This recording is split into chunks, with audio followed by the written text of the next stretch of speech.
What's going on, everybody? My name's Mike Jimenez, and this is the Alamo City Sportscast coming at you from San Antonio, Texas.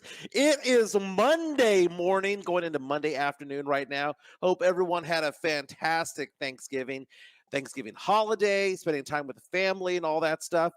And it's now Monday, and it's one of those things where we're trying to get back into the work week, get back into the grind. The weather is not keeping up with us, man, because it is chilly outside here in San Antonio, Texas. Fact of the matter is that I'm looking around I'm wearing a sweater right now. As you can tell, we're doing the show from my home today because Joe Garcia, normally producing the show, has some work obligations. He's in training right now, so we're doing the show from my house as opposed to his studio. But I was taking a look at the thermostat right now, and it is 63 degrees inside my house. And I've decided that is cold enough for me. Turn the heater back on. Let's at least get it back to 68, 70 degrees. But hope everyone's having a fantastic day. The chat lines here on our YouTube stream already getting going, already getting hot. Chris Gonzalez coming out saying, fly, Eagles, fly. Damn straight we're going to talk about that. Philadelphia Eagles, man, all they do is win. And it's ugly every single week. Cowboy fans hoping to catch up so the Cowboys have a chance to take over the NFC East. They play each other in a couple of weeks, but Cowboy fans, man, the Eagles, all they do is win. You would have seen their schedule: Monday Night Football against the Chiefs, home against Buffalo, before that a game against the Cowboys. You would have thought that they would lose at least one of those games, but they didn't. Eagles, all they do is win. We'll get into the NFC East and the Dallas Cowboys, who are coming off a butt kicking of the Washington Commanders on Thanksgiving Day. Who really gives a crap? I mean, it's the Commanders. That's what the Cowboys do, right? The Cowboys beat crappy teams over and over and over again. But what have you done for me lately? Show me that you can beat a good team. And the schedule's getting tougher for the Cowboys. We'll get into that as well. San Antonio Spurs have lost 12 in a row. And the tide is turning a little bit when it comes to the Spurs fans' perceptions of Greg Popovich and the direction of this team, led by General Manager Brian Wright, by Greg Popovich, by Buford, and all of that. And it's very, very, very concerning as a Spurs fan as to what's going on right now, because I look at that schedule and I think to myself, 12 in a row, we might be looking at 15 to 18 in a row. When it's all said and done, the Spurs might actually go a whole calendar month without winning one single game. Absolutely ridiculous and insane. We'll get into that as well. Josh Giddey, Oklahoma City Thunder star, getting into the news over the weekend. I'm seeing the memes going around, people saying that he's the new Karl Malone because he's accused of having sexual relations with a minor, that minor being potentially 15, 16 years old. Again, none of that has been proven. He is innocent until proven guilty, but there's a lot of innuendo, a lot of social media posts showing that Giddey might have been with this girl, but did he know how old she was? How old was she exactly? And why are the laws in Oklahoma different than, say, Texas, for example? UT Longhorn fans, again, Longhorn fans are excited, right? Making their way to the Big 12 championship. And everyone keeps telling me, if they just win out, they're going to be in the playoff. And that is not the case, man. I'm not saying that Texas is not a top 4 team in college football, because if you were to ask me, Michael, pick the top 4 teams in college football, I would say the Texas Longhorns are in the top 4. But the way that it stacks up now, are they really going to make the playoff? Because right now I'm looking at it, I'm thinking to myself, they need help. And it doesn't help at all that Oklahoma is not in the Big 12 championship, so they can avenge the only defeat they had over there at the Red River rivalry. Instead, they have to take on Oklahoma State, which is not as exciting. It isn't. But Texas Longhorn fans have lots to be excited about, but making the playoff, it is not a given. Just because you win the Big 12 does not mean that you make it into the playoff. Again, lots of comments. We are live right now on YouTube, Facebook, and Twitter. You can also catch us again on our YouTube page. Subscribe to the Alamo City Podcast Network. And again, if you have a comment, send it to us. We're on YouTube. In fact, right now, what I'm going to do, what I'm going to do. Oh my God, dude. I don't know if you've noticed this, but people keep telling me that whenever I post something on Twitter, that people cannot reply. I gave my phone to my daughter and I said, "What is going on with my settings?" And she goes, "Dad, your settings are perfectly fine. It should be public, everything that you do." I don't block, I don't have a burner account, none of that crap. I don't know what's going on. So every time I make a post, I have to go in there and press everybody can actually respond to it. But the enforcer, Chris Lejas, saying, "Oh no, Mikey is cold. Someone get the non-Mexican a San Marcos blanket." Dude, I'm Mexicano, dude. I'm a Mexican who doesn't like menudo. Okay, I'm a Mexican who does not like barbacoa. Sorry, but I'll take caldo and carne guisada all day long. Chris Gonzalez again saying, "Fly, Eagles, fly." Tim Gonzalez reaching out saying, "Yo, what's good, everyone?"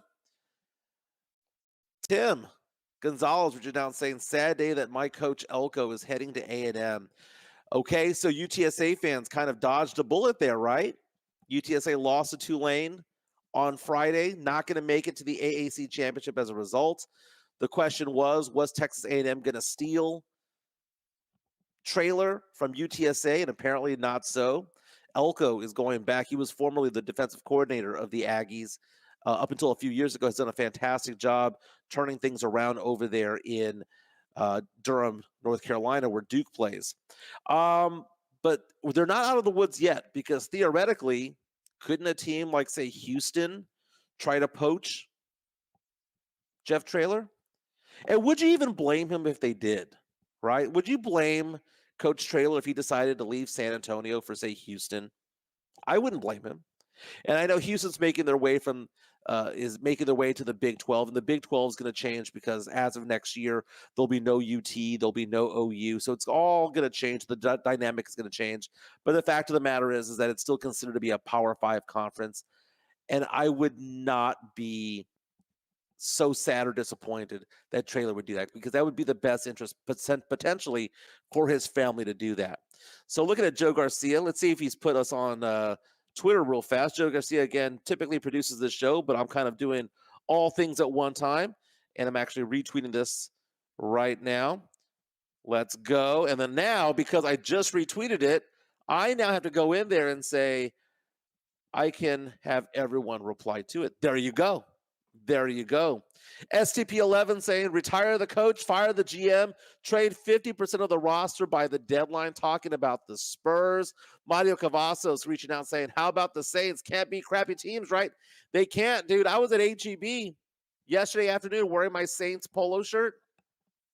This guy comes up to me and goes, dude, our quarterback sucks. He didn't say your quarterback sucks. He's a Saints fan as well. He goes, our quarterback sucks.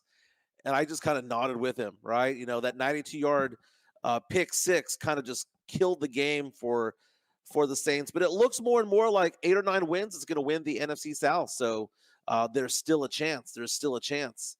Chris Lejas saying, hey, Mario, we ain't talking about the Saints. Oh, my goodness. People reaching out, talking about age of consent being 16 in Oklahoma. But I mean, come on, even if that's true and she is 16, if you're an NBA star, what are you doing with a sophomore or junior in high school? Even if it's legal. Okay. And that's not legal in other states. Remember back in the day, they used to say that Derek Jeter would meet girls sometimes that were maybe borderline, and he would take them potentially from New York to New Jersey and vice versa because of the different laws as to what the age of consent was. That is just plain cochino, dude. If you are an adult man over the age of 21 and you're scamming on some girl who's 15, 16, or 17 years old, I don't care if it's legal or not, you're a piece of shit. That is it, man. That is a piece of shit. So let's get into. So what are we going to talk about first, man? We're going to talk about Cowboys first, the Eagles. We're going to talk about the Spurs. Let's get into the Spurs first. And I know that there are faithful people to the Alamo City Sportscast, and I know that there are people who really like what we do here, that what Joe and I do, and Jeff Garcia from Locked On Spurs and Ken's Five does a fantastic job with us. He's a friend of the show, oftentimes co-hosts this show. And there's other areas where you could go to get sports takes and sports content, right? You can go wherever. But the fact of the matter is that do you notice that it is this podcast that talks about things days and weeks ahead of everybody else? It's like we're the straw that stirs the drink. Think about it. What was I saying a couple weeks ago about Pop over the hill? That I didn't want him as a head coach anymore. He shouldn't be head coach. And I would put polls out there, and 65, 70, 75% of people reaching out saying, in Pop we trust, in Pop we trust. And what did he do late last week? Takes a microphone, takes to the microphone at the Frost Bank Center and gets pissed off at Spurs fans for booing Kawhi Leonard. And props to the Spurs fans who did not listen and booed even louder. So many people were reaching out to me and saying, well, Michael, this is just Pop playing chess, man. You know, he's trying to get the fans to really boo, so he's amping them up. He's not doing that, man. That is just an old man being an idiot. That's what that was. And the thing about it is this, is that just notice how the tide changed. And more people are siding with me and siding with this podcast when we talk about the fact that Pop should no longer be head coach of the Spurs. Now, I'm not saying fire the guy. I'm not saying to get rid of his job. What I'm saying is that just move him up to the front office, dude. Have him do something else. Do not have him lead this rebuild, because that dude has never led a rebuild before. And now he makes a complete ass out of himself at the Frost Bank Center. And think about what he did. He's telling 17,000 fans who paid hard-earned money to watch a team that had lost 10 or 11 in a row to shut up. It is the most arrogant, it is the most tone-deaf thing I've ever seen Greg Popovich do before, and now we're seeing it. All that shit that he does with the media and being a jackass and ridiculing people and not showing respect. This is a guy that doesn't show respect to other people, but he wants you to respect those that he says that you should respect. And here's the thing. A lot of this kind of intersected with politics because a lot of people don't like Greg Popovich's politics. And I don't care if he goes out there and talks about what he talks about, you know, in press conferences and things like that. But this was during the game. This was during the first, second, third, and fourth quarter, right? It was during the game.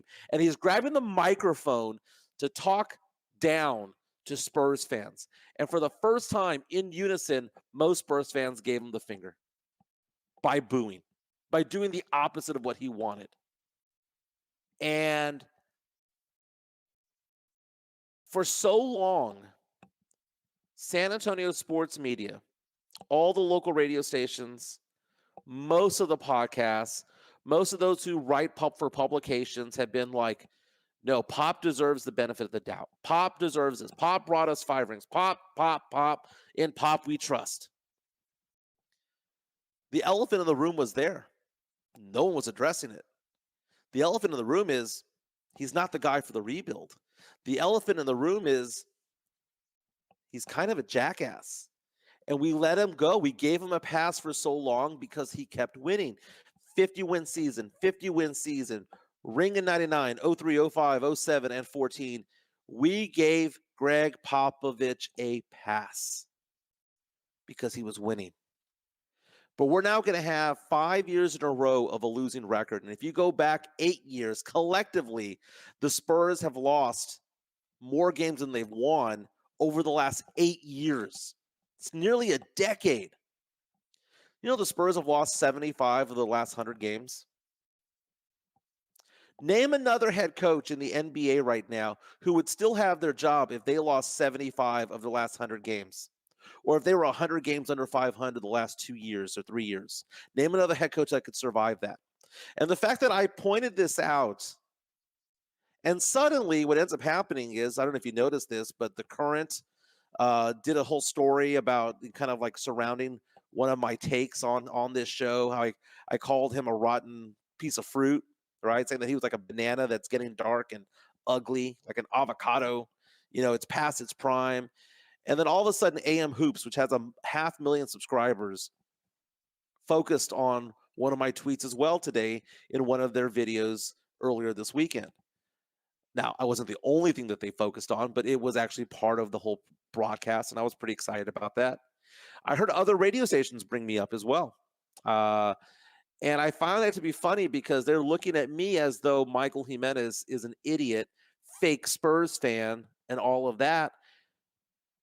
But now, if we were to take that poll right now, maybe I should do that. Maybe I should go on Twitter. I should go on X and do a poll asking the question, do you still want Greg Popovich as the head coach of the Spurs? And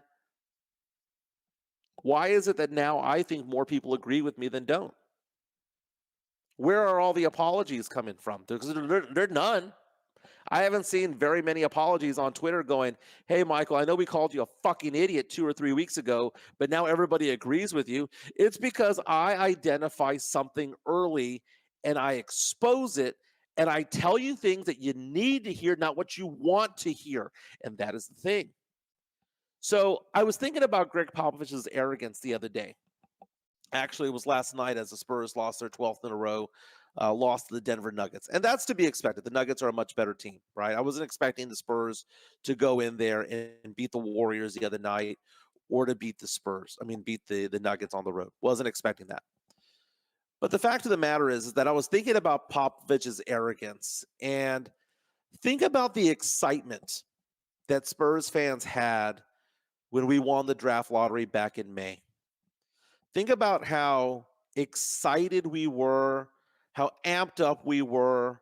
I mean, the city was just walking on air, just in love with the idea of bringing Victor Wembanyama to this team and how the Spurs' fortunes can change, going from a 22-win team to maybe a 30, 35, maybe compete for a play-in tournament spot.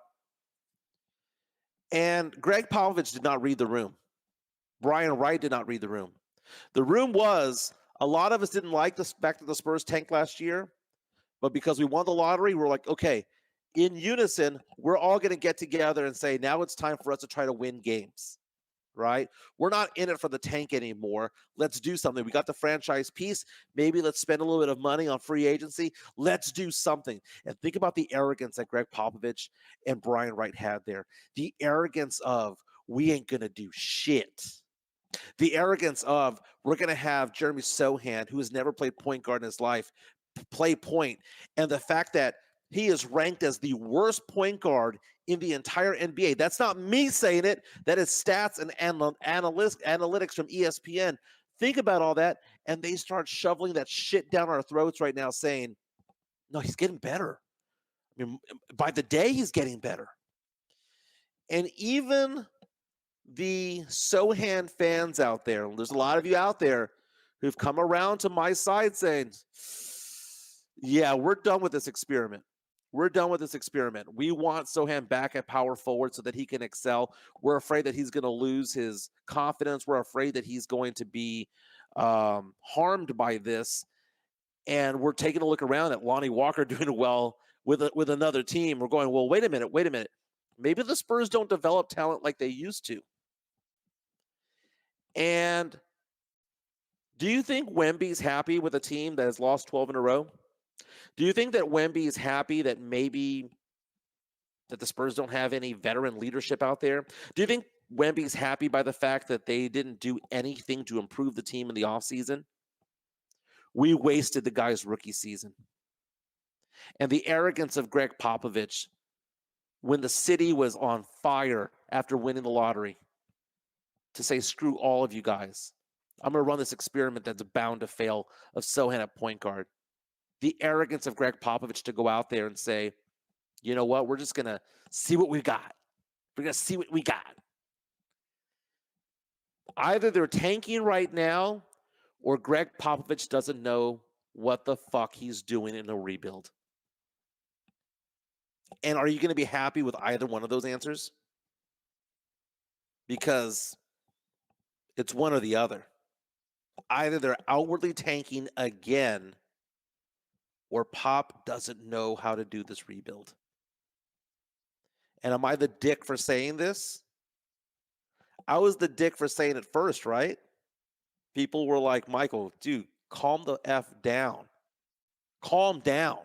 Give him the benefit of the doubt. This is Pop, and Pop we trust. No, you come and listen to this podcast because I will say things that you need to hear. And I'll say it before everybody else.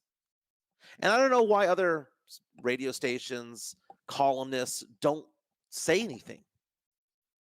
I think they think it, but they don't want to go on the limb to actually make a point and stand their ground on something. I was the first to come out and say that Sohan should never have been point guard. And the stats and analysis of that are not there. And everyone's like, dude, did you see that one pass he did? Yeah, I saw that one pass. I saw the 3 turnovers, right? Now, he has gotten better at three-point shooting. He's at 37% right now. A lot better than before. Early into the season, I think he'll probably go around 32, 33% when it's all said and done. But I'm worried about his confidence. Well, not only did we waste Wemby's freshman year, his rookie year, we're wasting Sohan's sophomore year, his second year with this team. Pop either doesn't know what he's doing or they're just outright tanking and not really saying it. Spurs right now, half a game out from having the worst record in the NBA. You okay with that, Spurs fans? Because I remember in May when the Spurs won the draft lottery, and then in June when they actually made the selection of Victor Wembanyama, I was like, man, we're going to turn things around. I was optimistic of them being 500. And the Spurs did nothing with their cap space. Did nothing. How does Pop still have his job after losing 75 of the last 100 games? How does Pop still have his job after being, I don't know, what's the math saying? 100 games under 500 the last 4 years? Name another coach that is able to keep their job that way. Haiti B says, I think Pop is tanking. I would hope so. Because again, Haiti, the other option is what? He doesn't know what he's doing. Doesn't know what he's doing. Look at Bill Belichick right now with the New England Patriots. Right? Because during the same years that Tim Duncan was, in his reign and winning 5 rings, that's the same time that Tom Brady was going over and winning ring after ring after ring over there in New England. And I'm going to look up the New England Patriots record right now. They lost to the Giants yesterday. 10-7. And the New England Patriots, with Bill Belichick, considered to be the GOAT coach, right, is 2-9. What is this telling you? That there are some coaches that are good when they have good players, and there are other coaches that build teams up. Greg Popovich has never done a rebuild. He took over, fired Bob Hill, crowned himself the head coach, right? He hired himself. They got Duncan, but again, they tanked for Duncan after Robinson got hurt that year. But that was a built team with Robinson and Sean Elliott and all of those guys. He didn't rebuild.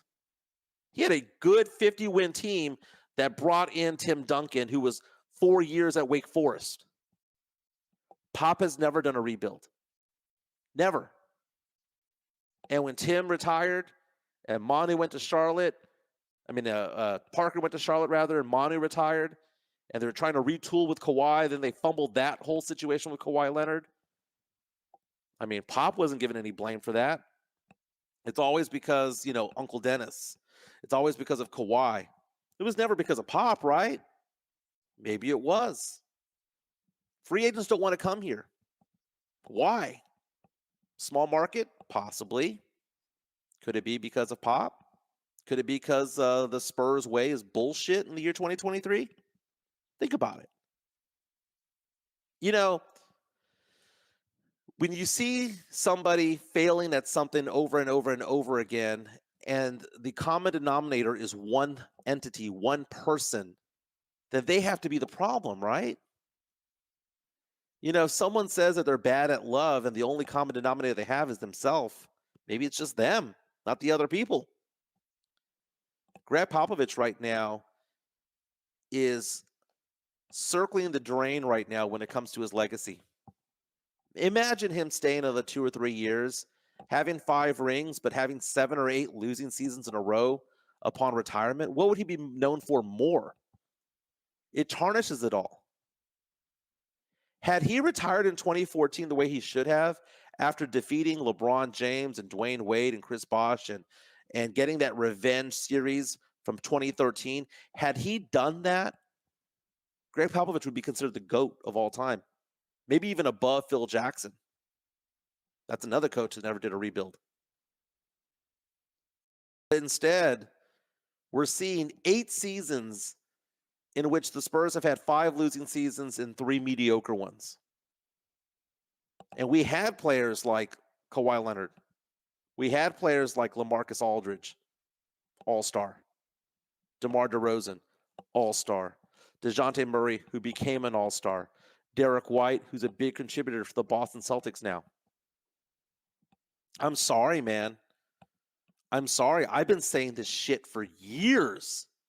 For 3 or 4 years. And I've been called an idiot on Spurs Twitter, on Locked On Spurs. I've been called an idiot on San Antonio Sportscast and all these different places that I'm screaming from the rooftops that there's something wrong here, and that thing that is wrong is Pop. I've been called an idiot for so long, and now November 2023, people coming to my side. Remember last year, around this time? I was like, Spurs should probably tank for Wemby. No, Jimenez, you're an idiot. You're an idiot. You're an idiot. You're not a real fan, fake fan. Who was right? How many people came to my side around March? That's the one thing that I say that I think I do best in whether it be sports talk radio or podcasting. This is where I pat myself on the back. I see the things that people don't want to talk about. And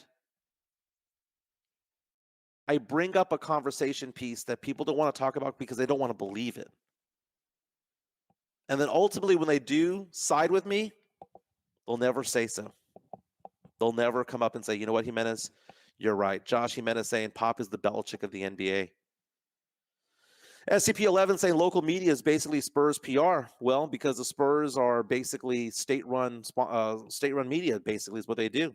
For Greg Popovich to go out there and talk about liberties and things like that, and politically, I agree with a lot of what he says. Going to be honest with you. But the fact of the matter is that he doesn't believe in free speech when it comes to his own team. He doesn't believe in free speech when it comes to fans. And he doesn't believe in freedom of the press when it comes to covering that team. Fuck Pop. I'm done with him. Done with him. All right, let's talk about things, man. We'll go back to the NBA a little bit later, talk about Josh Giddey. But I want to address something else, that elephant in the room. Again, the whole point of the elephant in the room is that no one wants to talk about it, right?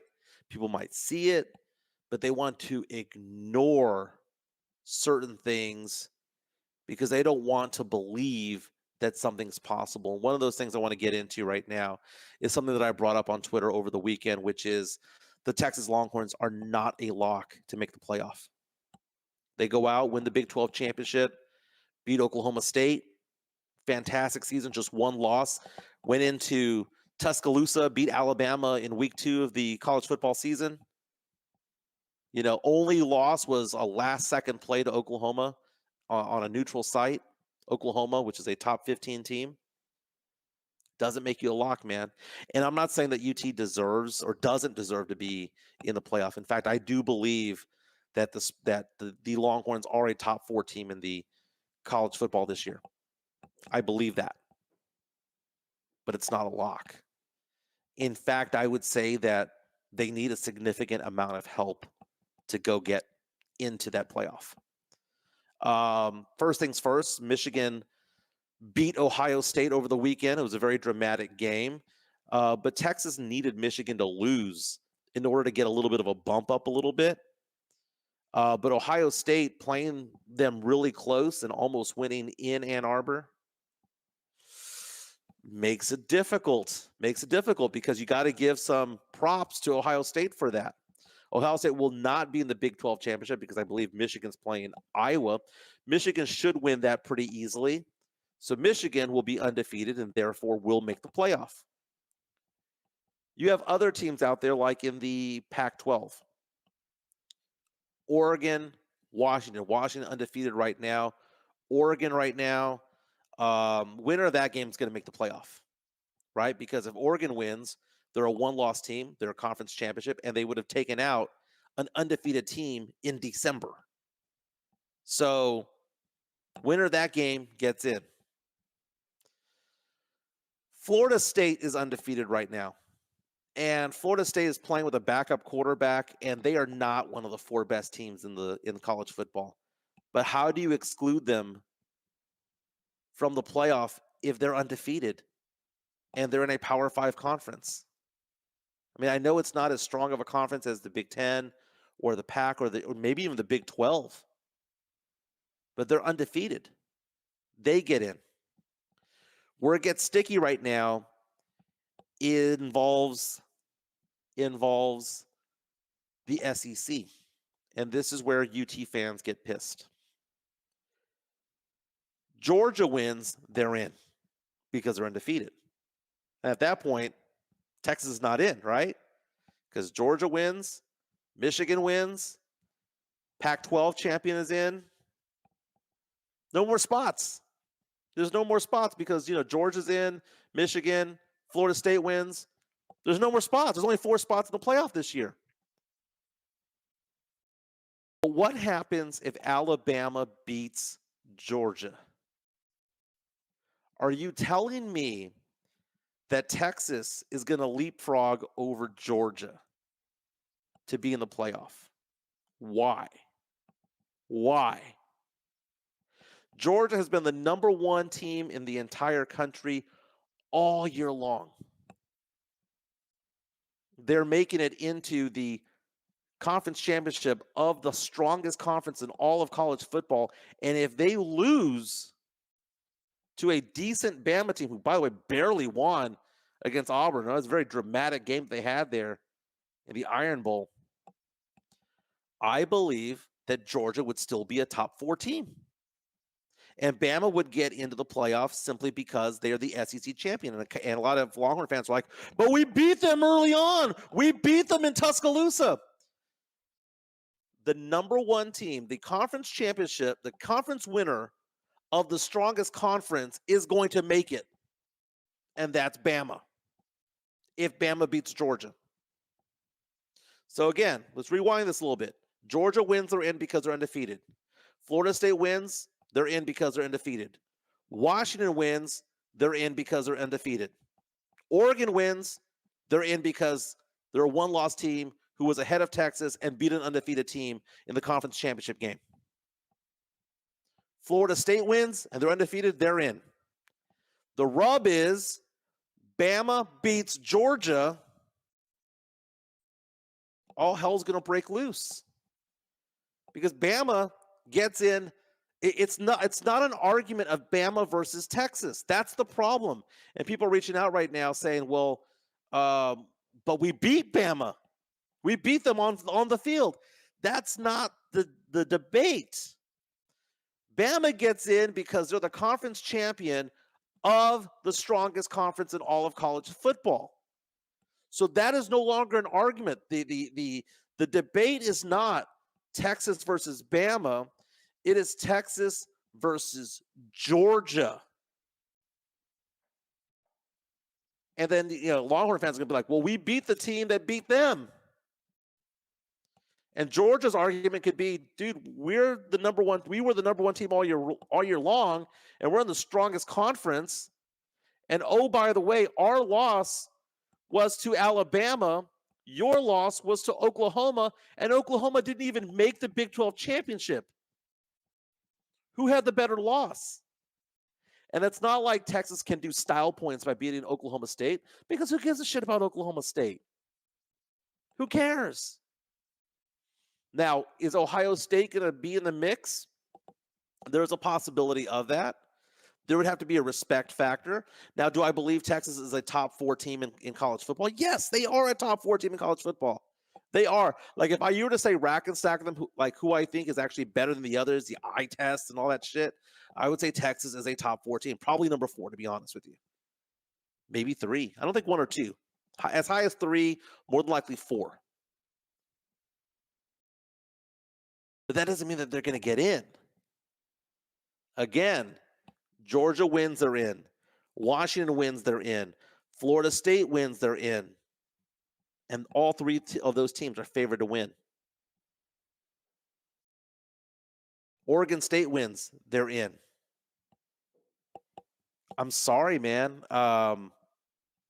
There's something amiss here. There's something amiss.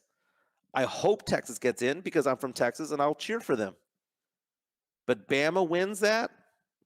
Dude, if Bama wins, both SEC schools will go in, and it's happened before. It has happened before. Jonathan C. asking the question, is Jeff Traylor going to Houston? Again, Jeff Traylor got passed over for the Texas A&M gig. They're going out with Elko from Duke, formerly defensive coordinator of Texas A&M. Is Traylor going to Houston? I think that's more likely than him going to A&M ever was. Understand that Traylor is known for his experience in high school football and knowing all the high school football coaches in Texas, the recruiting that he does in that triangle that is between Dallas, Houston, and San Antonio, which also includes Austin. Jeff Traylor is somebody that is a big-time candidate because his status was elevated the minute that he got interviewed by A&M. And that interview that was supposed to be 30 minutes but lasted 90. Obviously, they were looking really, really strongly at him. So Houston could take a look at Traylor and go, we're going to the Big 12. We're going from the AAC to the Big 12. Do you want to go on a ride to the Power 5 conference? A lot of people tell me there's no such thing as a Power 5 anymore, but I'm sorry, the Big 12 is more distinguished compared to the AAC. Chris Gonzalez, will Texas leapfrog over Ohio State? Yes, but that doesn't necessarily mean that it's right. I think it is, but it doesn't. I would not be surprised if it goes the other way. Chris Gonzalez reaches out and says, if Bama wins the second, Georgia is still in. We got Bama, Georgia, Michigan, the Pac-12, and Texas is 6th. That's what I'm saying. That's exactly what I'm saying. Let's go talk more football. Let's go back to the NFL. The Eagles yesterday. What the hell happened there, man? Cowboy fans were pissed off yesterday. And I make fun of Cowboy fans all the time because I'm not a Cowboy fan. But more often than not, 99% of the time, when Cowboy fans bitch, they're just being stupid. They're just being stupid. 99% of the time, Cowboy fans bitch. It's for the sake of bitching, not because they have a legitimate argument. Yesterday, the Buffalo Bills went into Lincoln Financial Field and dominated that game for most of the game and up 2 scores in the second half. And somehow Philadelphia just hung around. Dude, Jake Elliott kicking a 59-yard field goal to send the game into overtime. Dude, that was in driving rain with a lot of wind going left to right. And he hit a 59-yard field goal. That is more impressive than kicking it 65, 66, 67 yards in a dome. 59 yards. That thing was never more than 4 or 5 feet above the crossbar. He fucking nailed it. And it was so freaking impressive. Then they go into overtime. Josh Allen leads Buffalo to a field goal. And then you see Jalen Hurts come in, and all the guy does is win. They're now only 1 loss on the season for the Philadelphia Eagles. And I think right now, Cowboy fans are resigned to the fact that they're not going to win this division. And I was reading RJ Ochoa on Blogging the Boys, and he was tweeting out there that, you know, the chances of Dallas winning this division dwindle by the week.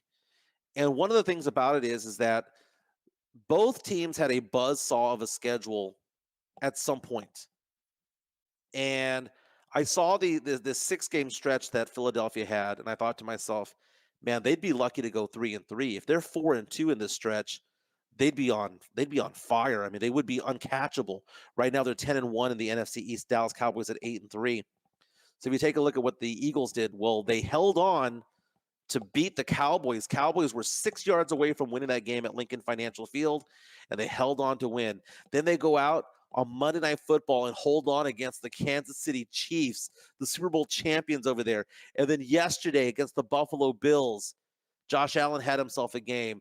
It was driving rain. It looked like they were the Bills were the better team that day, and somehow the Eagles come out with a win. And now the schedule is starting to open up and be a little bit easier for them. They do have a stretch, though. They do have a stretch right now where the Eagles have to look at it because they host the Niners on the road against the Cowboys. Then they're on the road against the Seahawks, right? Again, there was a 6-game stretch that I was looking there for the Eagles where I thought to myself, dude, if they go 4-2, they're going to win the division. They're 3-0 so far, beating the Cowboys, beating the Chiefs, and beating the Bills. So against the Niners, Cowboys, and Seahawks, to me, if they win one of those 3 games, they're going to win the division because they end the year, last 3 games of the season, Giants, home against the Giants, home against the Arizona Cardinals, and on the road against the Giants. Those are 3 easy wins. Worst case scenario, they go 4-2 the rest of the way, and they're 14-3. The question is, can the Cowboys basically win out the rest of the way? And that's the problem. Because if you look at the Cowboys schedule right now, it's been relatively easy, dude. I mean, I know Cowboy fans are excited because, they rolled over the Washington Commanders 45-10, now 8-3. But come on, man. While the Eagles were out there beating the Chiefs and beating the Bills, and I know it's all about who's on your schedule. I get that. But the Cowboys play the Washington Commanders, who suck ass. The Carolina Panthers, who only have 1 win. The Giants, who are on a 3rd-string quarterback. They've beaten, the Patriots. They've beaten the Giants earlier in the season. They beat the Jets without Aaron Rodgers. The Cowboys haven't played anybody, dude. They haven't played anybody. They lost to the Cardinals, for crying out loud. The teams that they played that are good, they lost 42-10 to the Niners. They lost 28-23 to the Eagles. And now look at the Cowboys schedule. What do they have next? Sunday night. Actually, Thursday night. They have the Seahawks, right? On the home against the Seahawks. Again, the Cowboys have won, 12 in a row at home? Against the Seahawks. Then they've got a home game against the Eagles, and then they go on the road to take on the Buffalo Bills and the Miami Dolphins, and then they're home against the Detroit Lions. That's a 5-game stretch right there for the Cowboys, that if they go 3-2, they should be happy with that. They go 3-2, they would have beaten a couple of good teams. They'd be 11-5. The problem is that the Eagles would be 14-3 or 14-2 at that point. And you can't catch them, which means the Cowboys are going to have to go on the road. And when RJ Ochoa from Blogging the Boys tweeted this, saying that the odds of them winning has severely diminished because of that last-second win last night in overtime against the Buffalo Bills, the Eagles somehow winning that game, I think it's starting to dawn on Cowboy fans that it's not going to happen. So the Cowboys are going to have to go on the road, win 3 playoff games on the road, more than likely on grass. Okay, the first game will probably be against the Falcons or the Saints, and that's going to be a road game. That's going to be on turf, and the Cowboys should win whoever they play in that one. But then to go on the road to play on grass, the Niners again, the Eagles again, I don't see them running the table, man. I really don't. Cowboys have been playing really well, but again, who the fuck are they playing, man? They're playing a weak conference, man, a weak schedule. And again, they do a good job against bad teams. That is just what the Cowboys do. That is what the Cowboys do. Tony Ornelas reaches out and says, Mike, anyone can win any given Sunday. That is true. I mean, you saw that about the Buffalo Bills yesterday. Good team, decent team. They almost rolled up and took out the Eagles. Didn't happen, but it was close. Tony also says, I really think the Niners loss, they are a better team. They almost beat the Eagles and actually won statistically. You know, it's funny that you mentioned statistically because I think I heard that yesterday that said that the Eagles have had fewer yards than like the last four opponents, but have won those games. And people were asking the question, can you actually win that way whenever you're being outrushed and outpassed by the opposing team? It's all about turnovers, man. It's all about turnovers. And it's all about bending but not breaking. And it's about holding people to field goals. It's supposed to give it up touchdowns. And that was that. Jason Kelsey yesterday with two false starts in that final drive of the fourth quarter. I mean, Jason Kelsey, future Hall of Famer, future brother-in-law of Taylor Swift one day, fingers crossed. He was wetting the bed, dude. The guy was flinching like crazy, and the Eagles were trying to get into field goal range to send the game into overtime, and twice he got called for a penalty in 4 plays. Got bailed out by Jake Elliott with that 59-yard field goal. Now, someone that did not get bailed out was the Houston Texans yesterday because that was tragic. The Houston Texans were a 58-yard field goal away from sending the game into overtime against Jacksonville and potentially taking control of that division and getting into first place against Trevor Lawrence and gang. And the 58-yard field goal went up, and it was doinked off the crossbar. It was straight down the middle, man, straight down Broadway.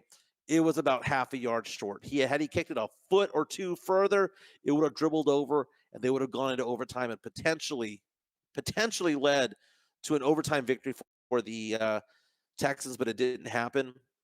But that team is so good, man. That Texans team is scrappy. They would definitively have made the playoffs had they won that game. Like I would have been like, dude, they're playoff bound. There's something about that one loss that gets very tough, man, because when you look at the standings right now, and the Houston Texans are 6-5, which is a good record, right? But 7-4 means you're making the playoffs. 6-5 means that you're trying to get there. And right now, if the season ended right now, they would not be in the playoffs. They'd be on the outside looking in. But man, there's still some time to play. The Texans' schedule getting a little bit dicey a little bit this week because I believe this week they're taking on the Denver Broncos. And the Broncos, man, that team, Sean Payton's turned that team around. Russell Wilson has turned that team around. They got the Jets after that, then the Titans, then the Browns without Deshaun Watson, then the Titans again. So it is possible that the Texans could go on a run, but they got to win 10 games, right? So to win 10 games, you got to figure they've got to go 4-2 the rest of the way to make the playoffs. CJ Stroud, another week, I believe this was 4 weeks in a row with more than 300 yards. Absolutely ridiculous what he's doing out there. Very, very good. Let's see. Chris Gonzalez reaches out and says, Mario Cavazos, rather, says the Dallas Cowboys have a chance against Philadelphia and Philly. Niners, nope, only chances at home. That's the thing, man. The Cowboys are a much better team at home than on the road. It reminds me of the Houston Astros this past season. The Astros on the road were a really good team, but at Minute Maid, they sucked. I don't know what the reason for that is. The Texas Rangers were the exact opposite, man. Well, actually, kind of the same, actually, because the Rangers won, 10 in a row in the playoffs, going to the World Series and winning the World Series. Sometimes you play better at home. Sometimes you play better on the road. More than often than not, it's at home. But, you take a look at the Cowboys, man. They're kind of unbeatable at home. So I would not be surprised if they beat the Eagles. In fact, they should beat the Eagles at home. Toe-to-toe, talent for talent, they're just as good. Darren Bland is amazing, man. The story about Bland, about how the fact that he was not even invited to the NFL Combine, the fact that he had no D1 offers, and the fact that he only had one D1 offer and it was from a very, very small school, and how he made his way into the free agency and how he was taken in the 5th round. Darren Bland, now the NFL record holder for most pick sixes returned for a touchdown in a single season. The guy is amazing. XXMelo15 says CJ Stroud for MVP. If they were 7-4, he'd be a top 3 candidate, but they're 6-5. The closer to 500 he is, the less likely that it is going to happen. Chris also mentioned the fact that the Texans kicker missed a 40-yarder early in the game. Brutal. Absolutely brutal. Hey, I was going to mention earlier about Cowboy fans being wrong 99% of the time when it comes to when they bitch about refereeing. AJ Brown at the end of the fourth quarter, while they were trying to make their way into field goal range, that ultimately led to Jake Elliott knocking that 59-yard field goal through the uprights. AJ Brown caught a pass that got knocked out of his hands, and it was ruled an incomplete pass. And I think that that's probably the one penalty that Cowboy fans were most frustrated about because that would have ended the game. I don't know if that was at the end of the fourth or that was in overtime, but I remember it was AJ Brown.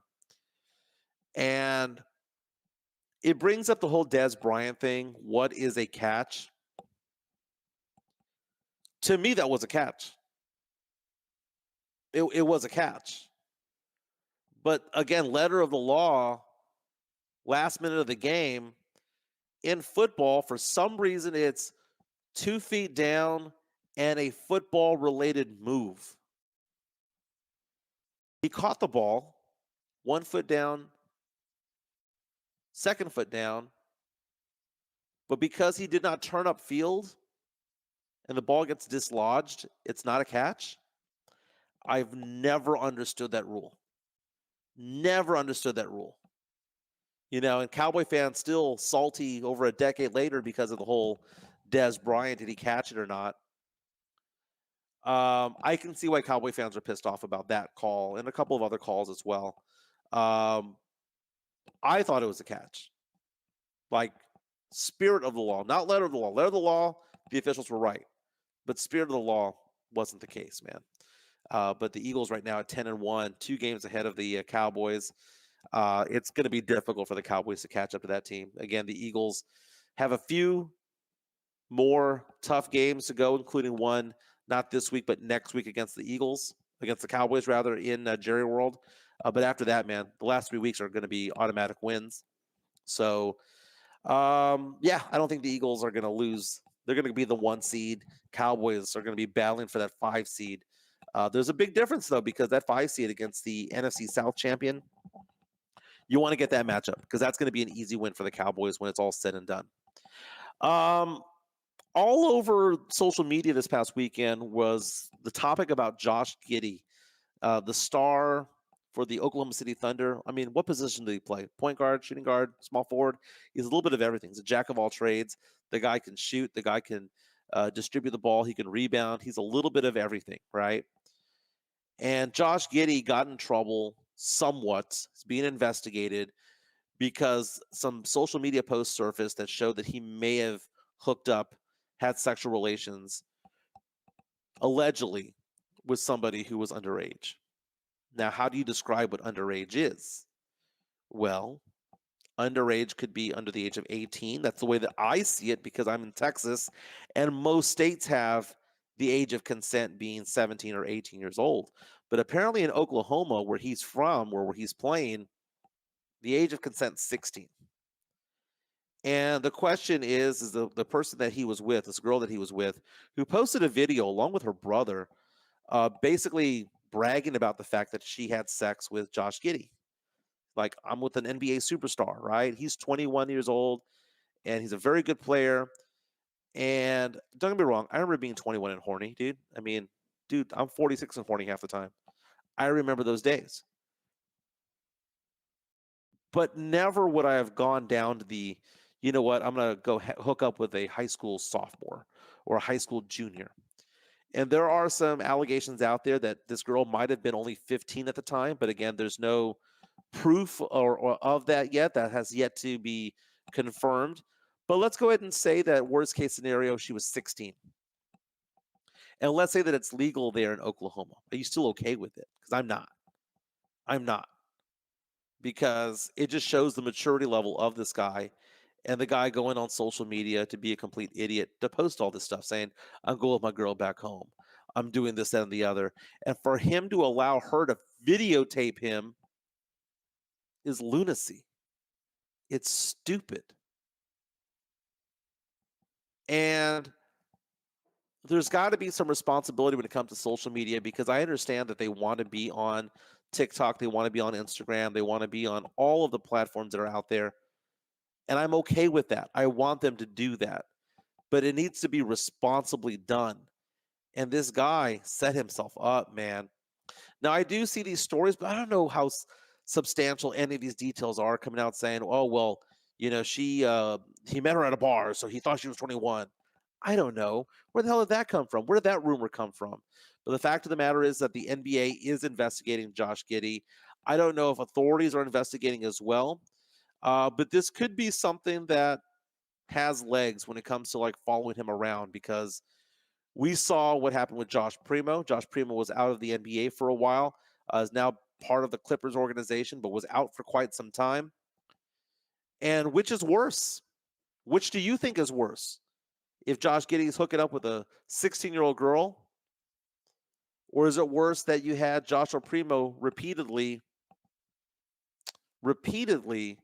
exposing himself to a female doctor with the San Antonio Spurs? Or is it worse that Pop and Brian Wright knew and did nothing about it? Throwing that out there.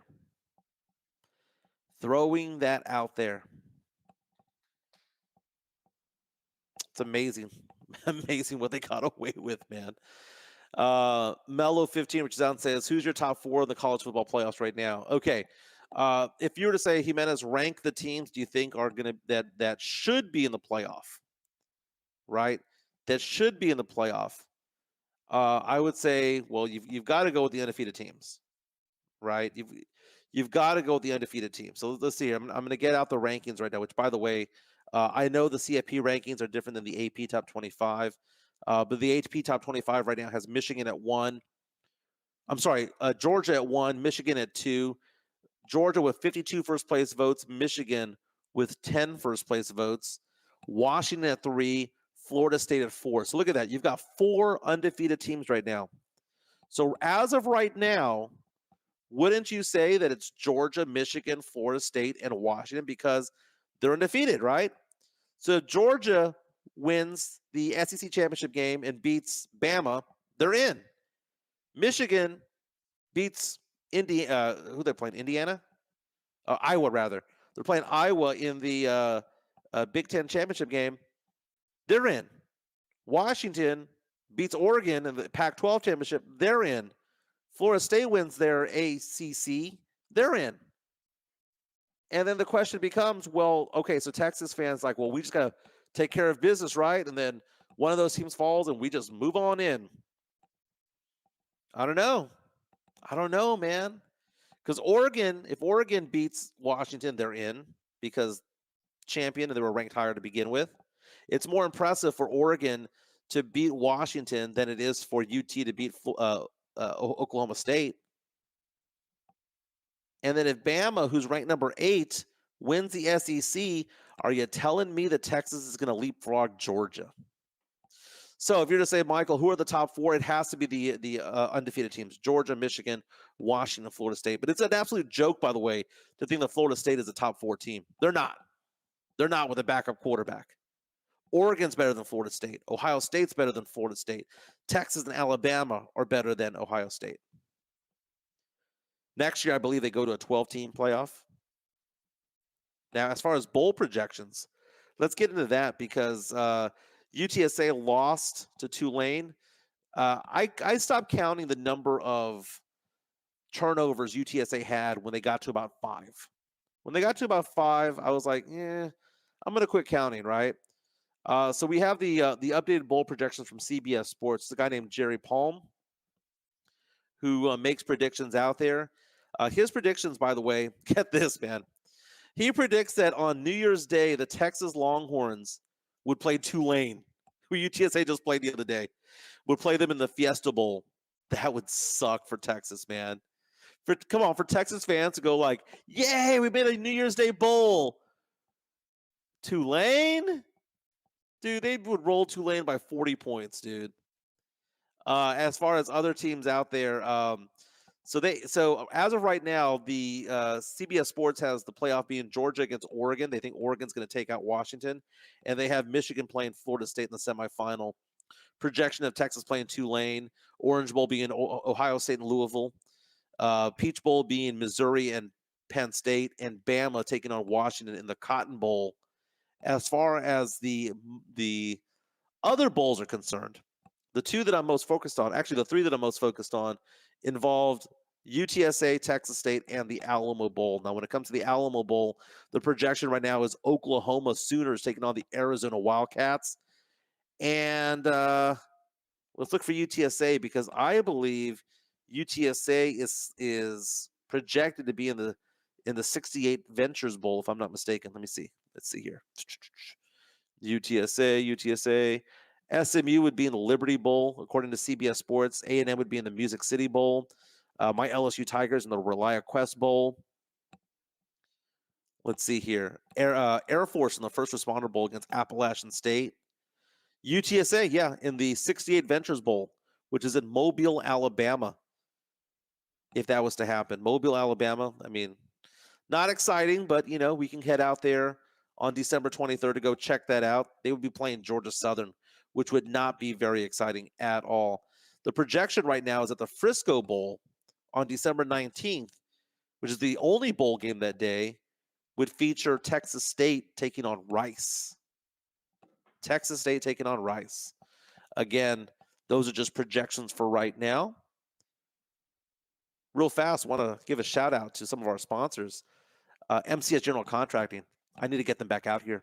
Chris Leha is one of the guys in charge over there. I want to bring him out here, man, because I need some more concrete services out here, because I'm taking a look at my backyard right now. I usually do this show from Joe Garcia's home studio, but I'm looking at my yard right now thinking to myself, do I need to have an extension to my patio? Would it be better for me to have more patio space out there, because I've got dogs and all that stuff, but I want to entertain more next year. I got to do more out there. So the concrete placement services that MCS does is anything from extending patios to basketball courts to swimming pools. But man, they'll do a slab for your home if you're building a home, a slab for a business, parking lots, things like that, ramps, ADA compliant type stuff. MCS General Contracting gets the job done. Reach out to us if you want to know more about MCS General Contracting, or you can reach out to Chris Leha, because he's a great guy, man. Leha, the enforcer. You can reach out to him at 210-774-9155. Again, 210-774-9155. And also, don't forget to follow Jeff Garcia from Locked On Spurs and Ken's 5. Jeff Garcia, one of my best friends in the entire world. He's a very, very good guy, but he's a very good read as well, because Locked On Spurs is daily content when it comes to your silver and black. I know the Spurs have lost 12 in a row, but the fact of the matter is that Spurs fans are thirsty for more coverage. Jeff Garcia goes to all the home games. He does the post-game interviews. He's at a lot of the practices over at The Rock. And Jeff Garcia has several columns coming out today. One of the things he's talking about is he has Tom Petrini on today on Locked On Spurs. Again, it just dropped right now. You can watch it on YouTube. You can subscribe on Spotify or any place that you get your podcast going, Apple, Spotify, other places like that. The big question is about a lineup change. Should the Spurs just do a different type of lineup change? But again, follow Jeff Garcia from Locked On Spurs and Ken's 5. I'm actually going to be the guest for tomorrow, and we'll be talking about the Spurs losing streak and when I think it's going to end, and we'll debate that as well. Speaking of The Rock, I was at The Rock the other day watching the Spurs take on Golden State, and they had a viewing party out there. I loved it. I know the viewing party earlier this month got rained out, but I went out there with some friends, and it was a little chilly towards the end, but I absolutely loved watching the game over there. It's a great setup. They had a couple of taco trucks. You could buy beer. You could buy margaritas and stuff like that. They had a full bar as well. And then you also had the fact that they had the Christmas lights up. They did a lighting ceremony for a Christmas tree. The Rock is located kind of near Fiesta, Texas. And people have been asking, how do you get there? Because if you try to call it up on your Apple Maps, like Safari and stuff like that, it doesn't show up, but it does show up on Google Maps. The best way to go about doing it is this. Go like you're going to the rim, right? So let's say you're going up I-10 West and you're going towards the rim. Exit like you're going to the rim. Do a UE instead of going to Fiesta, Texas. Do the UE and you're going to take a right on Old Fredericksburg Road, and from there you should be able to see it. Again, the Rock is where the Spurs practice now. It's a beautiful facility, and they have a brand new country club type thing going on, and they're taking applications. And in fact, I have an application that I filled out over there because I want to be one of the 400. And it's kind of a country club type of thing where you can bring guests over there. You can watch the practices, and you can bring guests, and you can network and things like that. Have dinner there, have lunch there. It is like a country club, no different than joining Sonterra or the Dominion Country Club or whatever the case may be. I said, oh, so this is a country club, right? $3,500 application fee and $400 a month thereafter. I would do it for my own business sake so I can take my clients out there, right?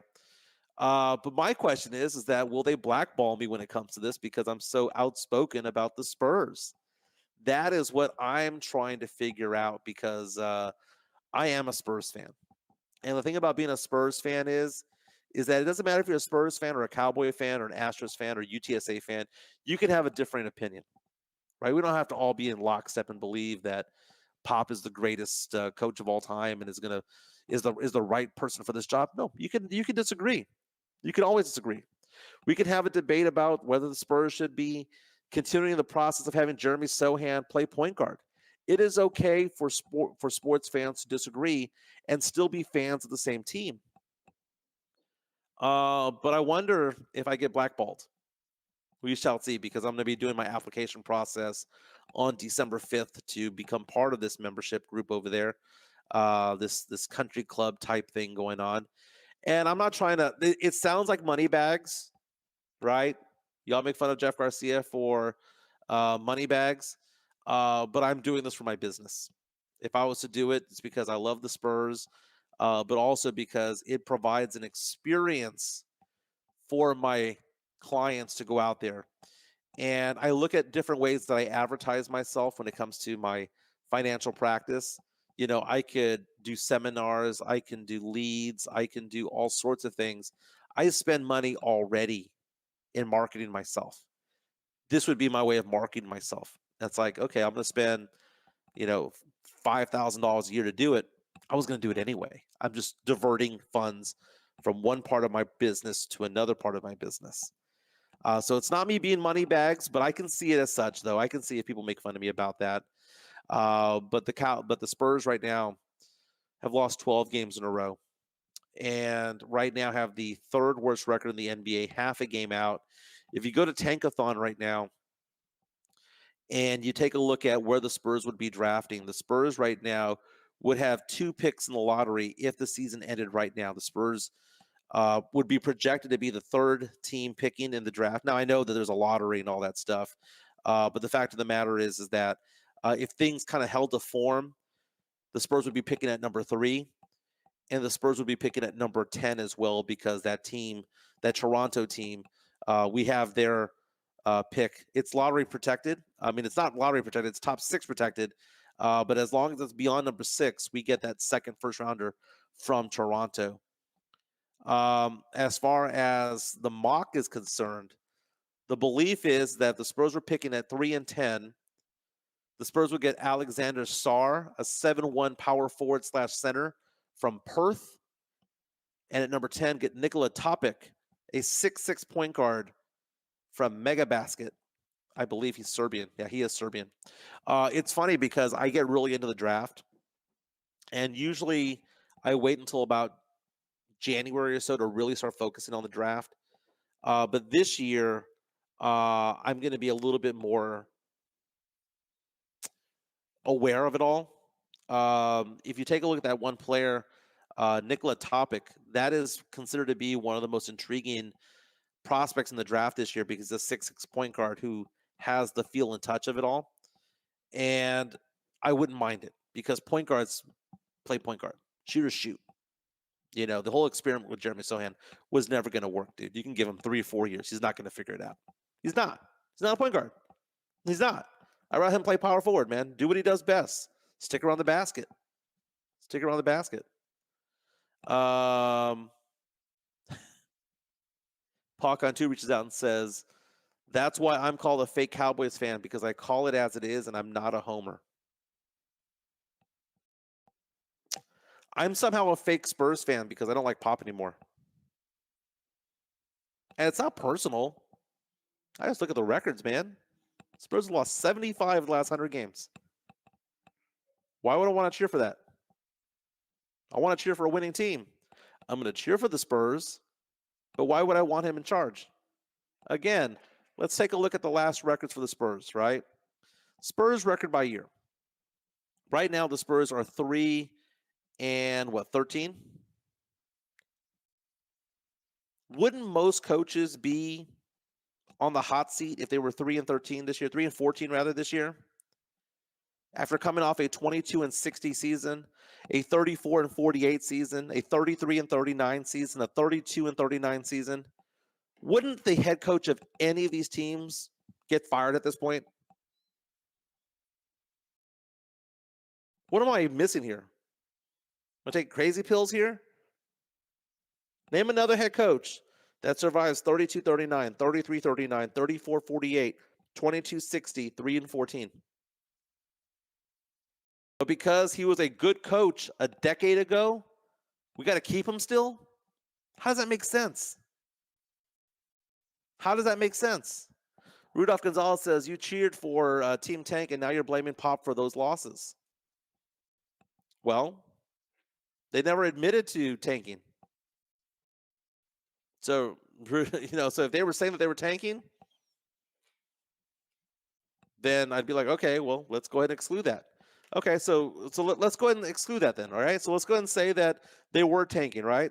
So then what we're saying here is that it was okay to go 32-39, 33-39, 34-30, 34-48, and 3-14 because they weren't tanking those years. They just sucked. And you had Kawhi Leonard, you had LaMarcus Aldridge, you had DeJounte Murray, you had Derek White. You had a lot of good players there. Kawhi was probably a little bit earlier than that. But you still had talent. And what was Pop able to do with that team? Jack shit. And he has less talent now. We're expecting him to get better. Dude, Pop is going to turn 75 years old in January. He's the oldest head coach in basketball by nearly a full decade. He's the oldest head coach in basketball in NBA history, and it's not even close because Hubie Brown was 71 when he retired. Hubie Brown was the oldest head coach of all time at that point. Pop is 3.5, 4 years beyond that. He's 55 years older than half his team, and now he's grabbing microphones in the middle of fucking games and going, everyone calm down. We're not like that. This is not the Spurs way. Shut the fuck up, man. Guy's a complete jackass to most people that don't wear the silver and black, and we're gonna be like, oh, okay, that is the Spurs way. No, that is the Spurs way. That is the Spurs way. He's a dick. So we can't be dicks in the audience, in the crowd. We're the ones paying tickets, paying his fucking salary to watch a 3 and 14 team, and we can't boo a player that we hate. Fuck you, Pop. Fuck you. God, man. The guy is so far gone, and now he's the old man screaming at the clouds. It is pathetic. And then, for him after the game against the Nuggets to be smiling and shaking hands with other coaches and smiling. Why is he smiling? I wasn't smiling. I was like, man, this team sucks. Not one damn free agent brought in worth a damn. No one to mentor Sohan. No one to mentor Victor Wembanyama. We're just going to see what we got.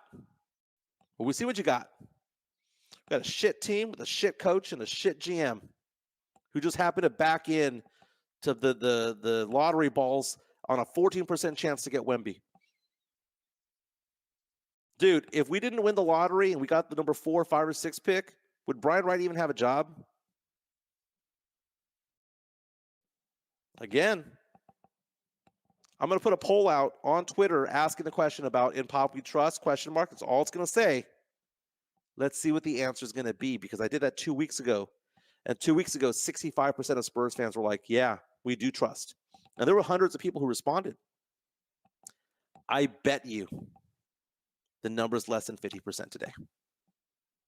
He jumped the shark when he grabbed the microphone. That was the beginning of the end. The beginning of the end should have been that 33 and 49 season. The beginning of the end should have been that 34 and 48 season or whatever it was back in the day.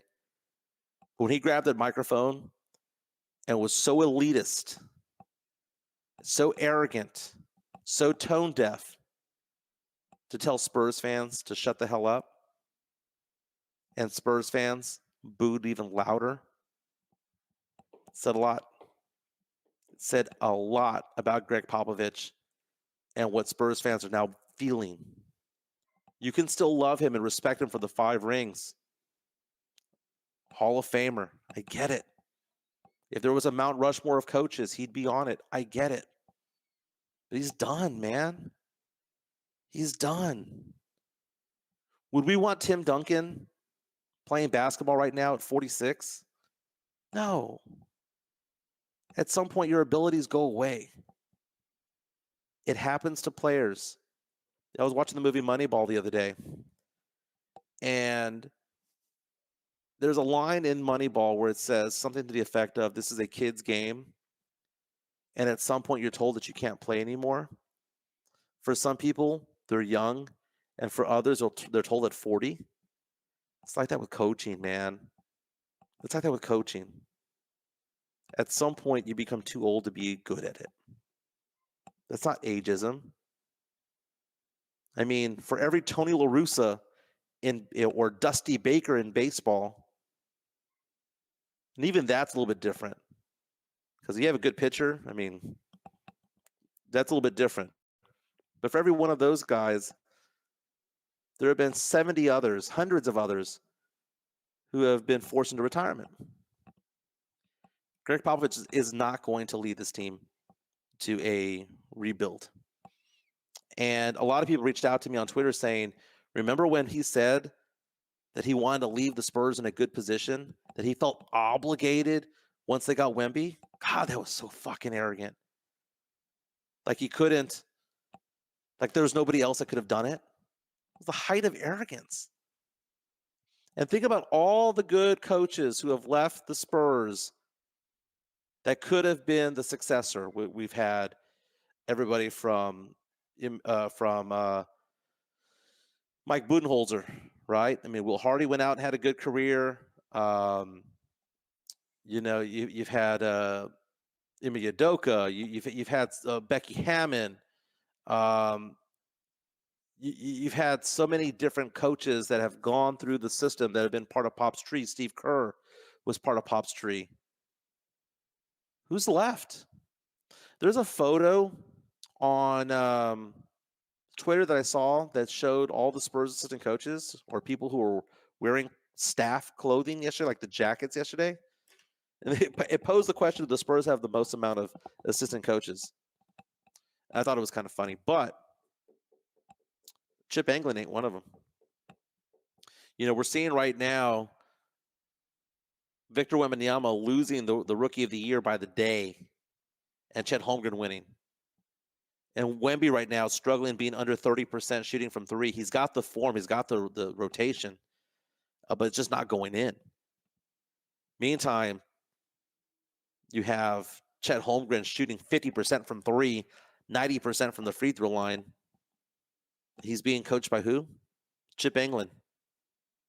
Why did Chip Engelland leave? Has that ever been like investigated? I know it has to be like an investigation, like there was like a law broken, but have we looked into that? I'm not saying it was because of Pop. It just proved to me that it wasn't. It's time to go, man.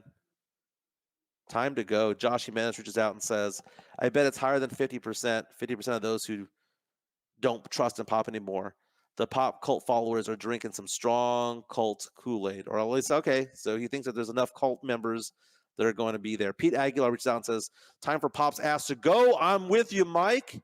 John ZL says, even Tom Landry was ousted when the Cowboys way back when. It didn't happen. They wouldn't have hired Jimmy Johnson. Matt Lerma says, damn, I thought the show started at 3 now. Now, it started at 3 because of the holiday and because I couldn't do it because I was doing family things during the holiday. Someone echoed Tom Landry. Raise your hand if you were the person who came up with that. Hi, it's me. I'm the problem. It's me.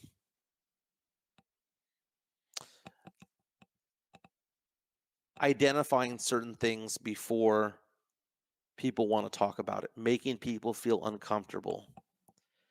It's not me being a troll. It's not me looking for clicks. It's not me being an egomaniac. And yes, I'm talking to you. I'm talking to you, Rudolph. It has nothing to do with that. I love understanding certain things and seeing things and forecasting things before they happen. Cowboy fans last year got mad at me because they didn't want to see that there was no way that the Cowboys were going to catch the Eagles. And even though they kept on saying, we're going to beat them at the end of the year, going to beat them at the end of the year. It's like, it doesn't matter. It won't matter. And I was right. And then when I advocated for the Spurs to tank last year, and so many Spurs fans, you're a fake fan. That's not the Spurs way. Well, we got Wemby, which means I was right. When I'm talking about Pop, dude, I've been screaming this for years, but now I'm being even more loud about it. I am right about this. And people are coming around now. And now when it comes to the Texas Longhorns, this one hurts a little bit because, again, the Longhorns are one of the top 4 teams in college football. But they're not going to make the playoff, dude. They're not. Oh, my God. It's going to hurt so many Longhorn fans. But I'm going to be over there kind of waving my hand going, remember when I said this the day after Thanksgiving? It's because I see things out in the distance that no one wants to talk about. Spurs have lost 12 in a row. It's a damn shame because this city was on fire when we won the lottery. This city was on fire but excitement about this team. And instead, R.C. Buford, Brian Wright, and most importantly, Greg Popovich showed us the middle finger by saying, we're going to see what we got. Instead of saying, you know what, we're going to try to win. We're like, we're going to see what we got. We're not going to bring anybody in. We have a generational talent in Victor Wembanyama. Yeah, Robinson had Terry Cummings. Duncan had Robinson. We're going to give Wemby Zach Collins. Jeremy Sohan, our lottery pick from last year, top 10 pick. Who's his mentor? He says it's Trey Jones. Think about that. He says that Trey Jones is his mentor, the second-round draft pick from like the year or two before. What are the Spurs doing? And ticket prices are falling. I saw Skybox tickets going for $90 the other day. The ones that come with like the dinner and the parking and all that stuff. It sucks. It sucks being a Spurs fan right now. It really does. I'll continue to watch. Because I'm a fan. But we know what's going to happen. They're going to play tough the first half. They're going to fall apart in the third quarter. And they're going to get their asses handed to them by 20 points when it's all said and done. Jeff Garcia from Locked On Spurs. Don't forget to follow him. Don't forget also MCS General Contracting, again, for all your concrete placement needs. My name is Mike Jimenez. This is the Alamo City Sportscast. Hope everyone has a fantastic day. Follow me on Twitter at MJ Acquire Taste. By the way, I met the guy who gave me the nickname Acquire Taste over at the Rock at the Spurs watch party. That was pretty interesting. I remembered him. He was the guy that gave me that name. But again, this show started around 10:45 or so. We go about an hour, 15 hour and 20 or so, but we're past noon right now. Thank you to those who are listening in the future, who are on our podcasts and things like that. This has been a fun show. We're going to do more of this on Wednesday. We'll talk more. We'll preview the Cowboys on Wednesday because they're playing an early game this week against the Seahawks. Lots going on in the NBA and the NFL, and we'll see if the Spurs have snapped their losing streak. How low can it go? Because is it going to be 15 games? Is it going to be 20? Imagine that. Imagine the Spurs on a 20-game losing streak. I'm looking at the schedule. Might happen. Again, my name is Mike Jimenez at MJ Acquired Taste on Twitter /X. Also, MJIM1313 on Instagram and on Threads. Y'all have a great day. Go Spurs, go. And how about them Cowboys? See you guys on Wednesday.